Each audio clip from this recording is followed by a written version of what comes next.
We have our second high school student of the evening, April. Quick on to the stage. Put your hands together for April, y'all.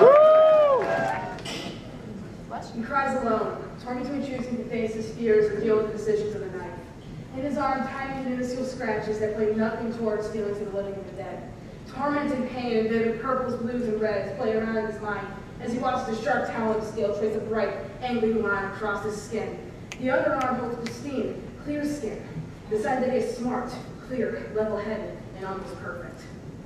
The blood dries and flakes away after his highs come back to reality. He thinks again of how to hide the cuts, bruises, burns, lost hair, and scratches he inflicts on himself. The silent cry to cover, who longs for sanctuary and silence from the voices in his head saying, worthless, meaningless, just die already. No one would care if you were gone. To be hurt, broken, and frail is normal for this man. A child lost in a carnival of feelings, thoughts, and the colors and regrets and his fears.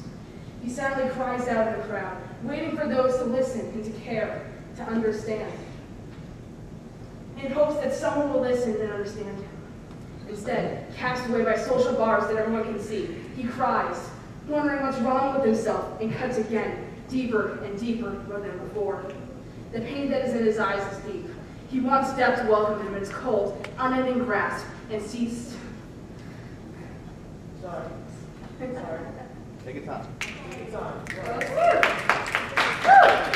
And cease his days of torment and pain. He runs away from the cacophony of sound in his head. House, school, city, college, high school, wherever he is.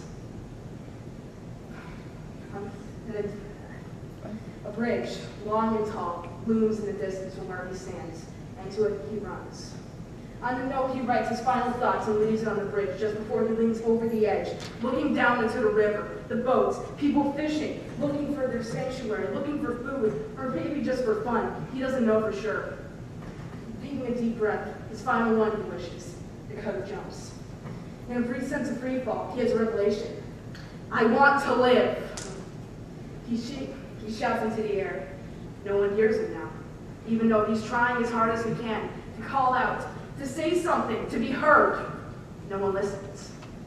He's shut, almost dead. Probably.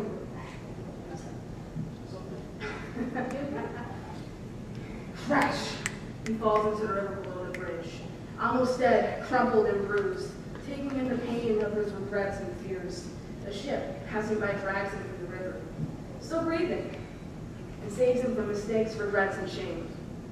The cutter survived, thankfully, thanks to the help and to basically good fortune, I guess, what happens with him.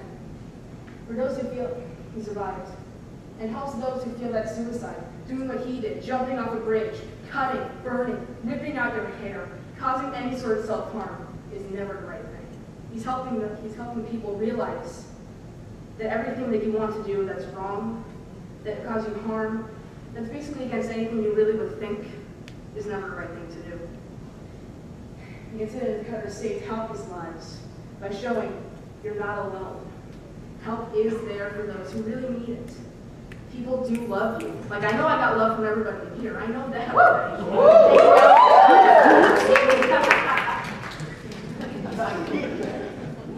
You learned from this incident that life is for breathing and for hurting, for living and for dying, for watching people that you've never even seen before or never knew before welcome you into a society that is basically almost like a cult in a sense. But also we learned that it's not forever.